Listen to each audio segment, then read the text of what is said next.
요소 가운데는 올려드리는 게 있고요. 또 아래를 향하여 주시는 게 있는데, 그동안 우리 예배는 항상 올려드리는 것보다 위에서 내려달라고 하는 것을 많이 했었던 것 같아요. 근데 오늘 비로소 좀 올려드리는 걸 좀 더 많이 하게 된 것 같은데, 원래 이 핸델의 메시아 오라토리오는 그 사순절 기간에 연주를 하면서 메시아의 일대기를 다 연주를 하는데, 이제 영국에서 시작해가지고 미국으로 보스턴으로 넘어와서 미국에서 연주할 때 이 대림절 때 연주를 하게 되는데, 이 예수님 오신 이 탄생을 축하하는 시즌에 마지막 예수님 십자가 지시고 또 부활하시고 거기까지 다 하려면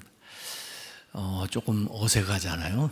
근데 오늘 일부만 하신 거예요. 그래서 예수님의 탄생에 대한 예언하고 또 실제로 예수님 탄생하신 것에 대한 찬양을 했는데, 제가 핸델의 메시아를 연구를 했기 때문에 한 50개 이상 CD를 들어봤는데, 오늘 연주가 그에 못지않게 아주 탁월한데, 특별히 우리 챔버 오케스트라가 아주 잘했어요. 예. 우리 오케스트라 단원들을 위해서 우리 박수 한번 수고하셨습니다. 솔리스트들은 전문 성악가들이니까 잘한 거 당연하고, 우리 찬양대원들이 얼마나 그동안 수고를 많이 했겠어요. 이걸 준비하느라고요. 그 많은 시간과 또 그 믿음과 기도, 이걸 하나님이 다 기뻐 받으시고 우리 찬양대원뿐만 아니라 우리 모두에게도 은혜 주실 줄로 믿습니다. 우리 찬양대원들, 그리고 솔리스트, 그리고 우리 지휘하신 지휘자 위해서 우리 박수 한번 부탁드립니다. 감사합니다. 수고하셨습니다. 은혜 받았습니다.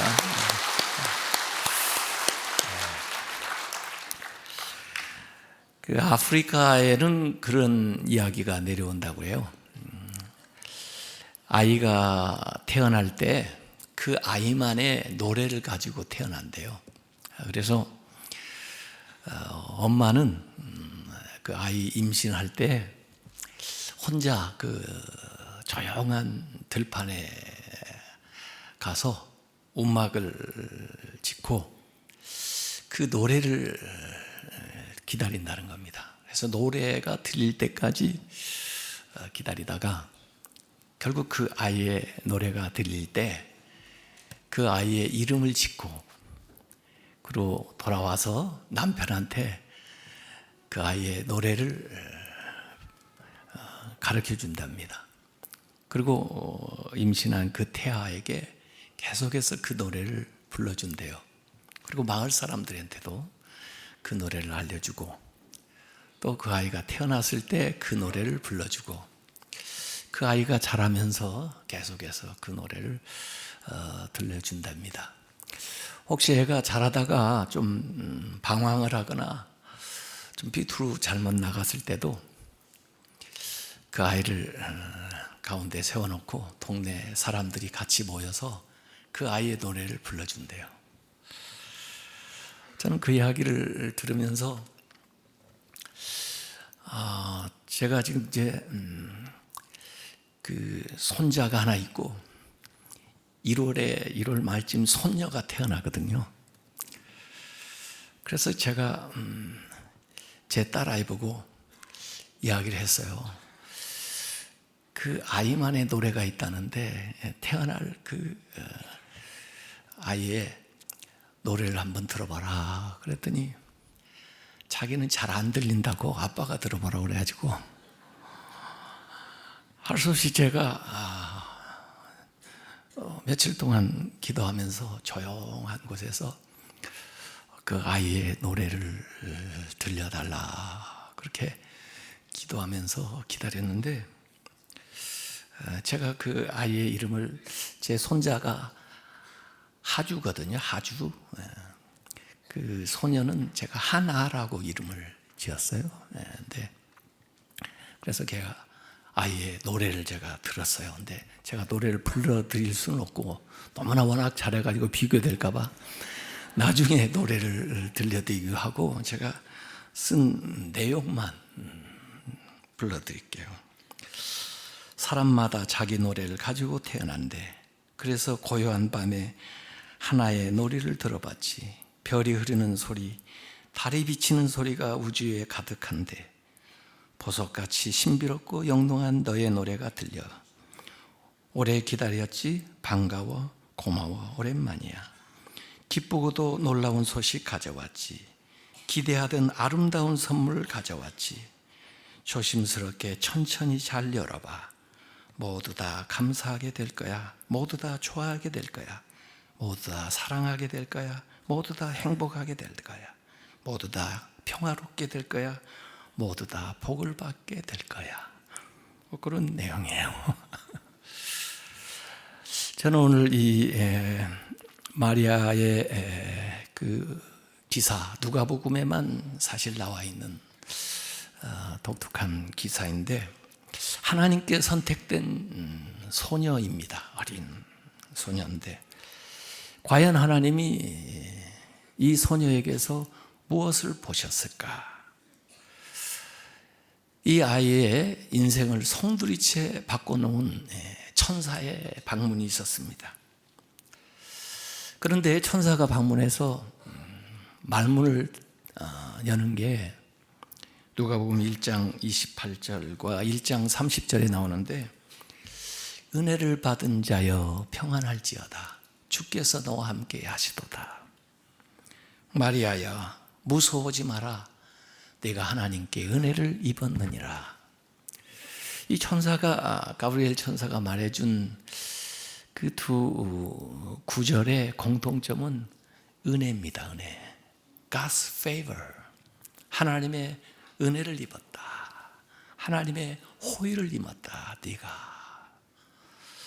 근데 그 이야기를 듣는 마리아는 왠지 당황스러워요. 잘못 배달된 것 같아요. 기쁘지가 않고 오히려 놀랍고 무서웠고 믿어지지가 않았어요. 그런데 천사가 마지막으로 누가복음 1장 37절 이런 말씀합니다. 대저 하나님의 모든 말씀은 능하지 못하심이 없느니라. 우리가 기도 시리즈를 쭉 얘기하면서 들었던 말씀들이에요. 예레미야서 32장 17절 27절에도 하나님의 말씀은 능치 못함이 없다. 그렇게 예레미야에게도 앞으로 있을 일, 불가능하게 보이는 미래의 얘기를 전해주면서 천사가 얘기했던 거거든요. 왜 우리가 신앙생활을 합니까? 왜 우리가 기도합니까? 하나님께는 불가능이 없다 하는 것을 믿기 때문이죠. 그래서 이 말씀 앞에 마리아는 yes 그랬습니다. 예라고 응답을 했어요. 주의 여종이오니 말씀대로 내게 이루어지시다. 1장 38절에 다른 사람 찾아가라고 거절하지 않았습니다. 생각할 말비를 달라고 유보하지 않았습니다. 약혼자와 상의해 보겠다고 핑계대지 않았습니다. 모든 걸 더 들어 알아야만 순종하지 않겠냐고 회피하지 않았어요. 그냥 예라고 응답했어요. 왜 그랬을까요? 하나님의 선하심을 믿기 때문에. 하나님께서 계획하신 것을 믿기 때문에. 그래서 알지 못하지만은, 너무 두려웠지만은 먼저 예스라고 대답했습니다. 그게 헌신입니다. 그것이 진짜 믿음입니다. 알지 못해도, 어려움에 처할 위험이 있어도 그래도 하나님의 선하심을 믿기 때문에 예스라고 대답하고 자기의 몸을 내어드리는 것, 그것이 믿음이고 그게 헌신이에요. 만약에 우리의 삶에 이 마리아처럼 하나님의 말씀이 임했을 때 과연 나도 예스라고 대답할 수 있겠는가? 과연 하나님의 그 사랑과 섭리를 믿고 나를 내어 드릴 수 있겠는가 하는 생각을 하게 되는 거죠. 그래도 다행스러운 것은 이 마리아에게 그 마리아를 이해할 수 있는, 마리아가 대화를 나눌 수 있는 사람이 있다는 거예요. 자기 부모에게 얘기 못하고 자기 약혼자에게도 사실 얘기를 못했는데 천사에게 들었던 엘리자벳, 아마 이전에 만난 적이 없었을지도 몰라요. 그렇지만 그 엘리자벳을 찾아가기로 결심을 합니다. 그래서 나사렛에서 엘리자벳이 살고 있는 예루살렘 근처까지 한 90km가 되는 그 먼 거리인데 오늘 누가복음에는 아주 금방 찾아간 것처럼 나와요. 아마 바쁘게 달려갔겠죠. 그래서 오늘 두 여인의 만남이 거기에 나옵니다. 어떻게 나를 대해줄까? 내가 무슨 얘기할 때 그 여인은 이 말에 대해서 어떻게 반응할까? 그걸 궁금했을 텐데 정말 기뻐하면서 마리아를 환대해 줬습니다. 그 마리아를 환대하면서 마리아에게 확신을 줬어요. 그러면서 마리아에게 이중의 축복을 해줍니다. 42절을 보니까 큰 소리로 불러 이르되 여자 중에 네가 복이 있으며, 마리아를 축복하는 거죠. 마리아 너 복 받았다. 그 다음에 너의 태중의 아이도 복이 있도다. 이제 임신한 아기 태아 예수를 축복하는 거죠.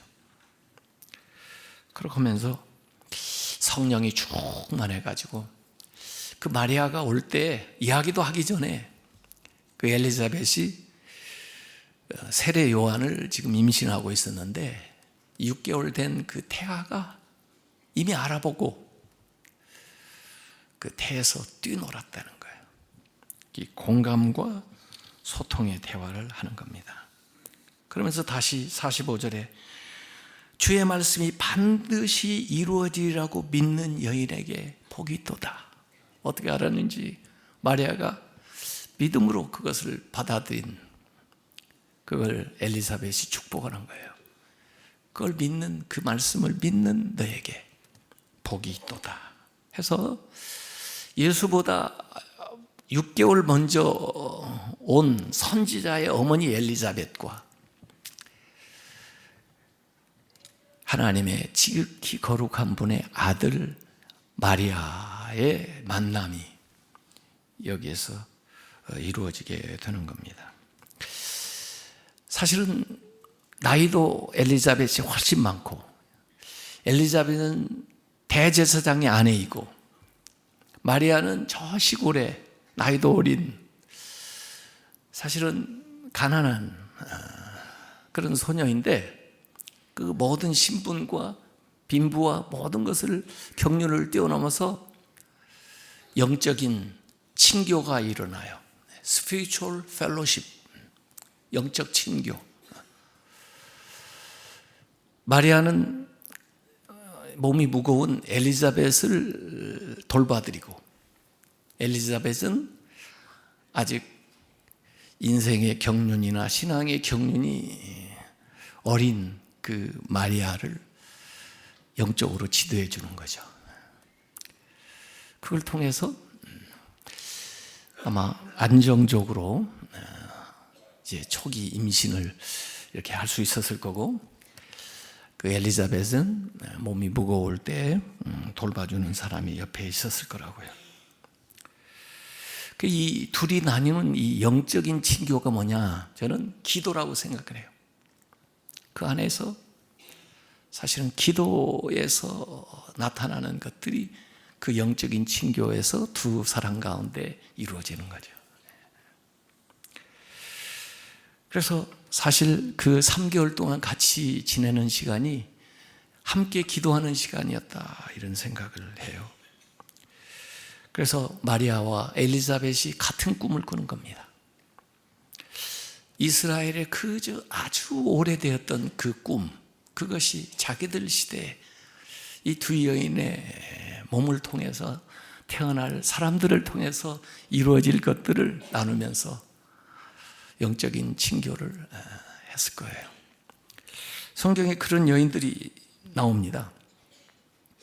나오미와 롯이라든지 또 한나라든지 뭐 이런 사람들이죠.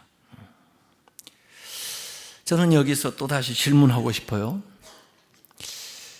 내가 마리아라면 어려울 때, 두려울 때, 외로울 때 찾아갈 엘리자벳이 있나? 내가 엘리자벳이라면 어려운 가운데 힘든 상황 속에서 지내야 되는 마리아를 돌보고 있나? 그런 영적인 친교 속에서 상호간에 하나님의 뜻이 이루어지는 거죠. 마지막 세 번째는 그 친교를 통해서 결국 오늘 여기 봉독했던 마리아의 찬가가 나오게 됩니다. 사실 이전에는 노래 부를 상황이 아니에요. 두렵고 외롭고 그 다음에 어찌할 바를 몰랐는데 이 엘리자벳과 마리아가 같이 지내는 그 생활, 그 시간을 통해서 그 두려움이 변해서 기쁜 찬양이 됩니다. 그래서 여기 마리아의 찬가라 그러는데 매그니피카트, 이 찬가는 구약에 물론 뭐 시편에 많은 찬양들이 나오지만 그 찬양들이 곡조가 붙은 기도이지만 그 모든 찬양 중에도 아주 독보적인, 그래서 그냥 찬양이라고 하지 않고 찬가라고 그래요. 찬가라고. 거의 유일한. 근데 하나님께 계속해서 올려드리는, 기도가 담겨 있으면서도 그러나 하나님께 올려드리는 찬가가 여기에 나옵니다. 거기에는 기쁨, 그 다음에 소망, 그리고 승리, 또 언약, 이런 것들을 찬양을 해요. 그래서 하나님은 전능하신 분이다. 하나님은 말씀을 지키시는 자비로우신 분이다. 이런 찬양을 하는데 이 찬양을 가만히 읽어보면 마리아의 기도가 생각이 나. 한나의 기도가 생각나요. 한나가 이런 식으로 사무엘상 2장 1절부터 10절까지 그 사무엘을 갖게 될 때 찬양을 했어요. 하나님께. 아니, 사무엘을 하나님 앞에 드리면서 찬양을 했어요. 그 기도가 여기 떠오르는데 한나의 기도가 메아리 치는 것 같아요. 그 노래가 마리아에게서 다시 반복적으로 나오는 것 같은데, 하나의 차이는 한나는 아이를 낳고 찬양을 했지만 마리아는 아이가 태어나기 전에 찬양을 하는 겁니다. 사실 그 한나에게서 태어난 사무엘의 어린 시절의 모습하고 여기 누가복음에 기록되어 있는 그 예수님의 유년 시절이 거의 흡사해요. 이 기사가. 근데 오늘 이 마리아의 노래를 가만히 들어보면 복음의 핵심이 그대로 들어가 있습니다. 그러니까 복음서 이전의 오리지널 복음이라고 보면 돼요. 예수님의 앞으로 30년 후에 공생애 때에 나타나실, 또 그 이후에 펼쳐질 모든 것들이 이미 예수님이 태어나기 전에 이 마리아의 찬가에 그 오리지널한 것이 그대로 담겨 있는 거죠. 그 당시의 상황은 로마의 압제 위협 가운데 있으면서 헤롯의 그 잔인한 그 잔혹한 그 통치에 시달리면서 많은 사람들이 배고프고 그리고 압제당하고 또 자신의 권리를 누리지 못하는 그런 상황 속에서 이 메시아가 오셔서 그 모든 것에서 해방을 주고 자유를 주고 구원을 주고 기쁨을 준다는 것을 이 얘기를 하고 있어요. 그래서 자신조차도 마리아가 가난하고 비천하고 약한 자이지만은 이 태어날 아이를 통해서 자신의 삶이 역전될 뿐만 아니라 그를 믿는 모든 사람들이 새로운 인생, 놀라운 인생을 살아가게 된다는 그 일을 하나님께서 성취하기 위해서 또 그 소망을 주시기 위해서 이 아이를 주었다는 것을 이 마리아가 노력을 하고 있어요. 어찌 보면 누가복음 전체의 요약을 여기 마리아의 창가에 담고 있는 겁니다. 그래서 하나님은 능력자이시고 구원자이시고 강한 자이시고 거룩한 분이고 자비로운 분이고 신실한 분이시다. 그래서 1장 51절에서 53절까지 교만한 자를 흩으셨고 권세 있는 자를 그 위에서 내리치셨으며 비천한 자를 높이셨고 줄이는 자를 좋은 것으로 배불리셨으며 부자를 빈손으로 보내셨도다. 이 창가를 묵상해 보면 이전의 마리아가 아니에요. 나사렛에 있었던 마리아가 아니에요. 엘리자벳을 만나기 전에 그 마리아가 아니에요. 어느덧 이 여인은 어머니가 되었을 뿐만 아니라 한 아이의 어머니뿐 아니라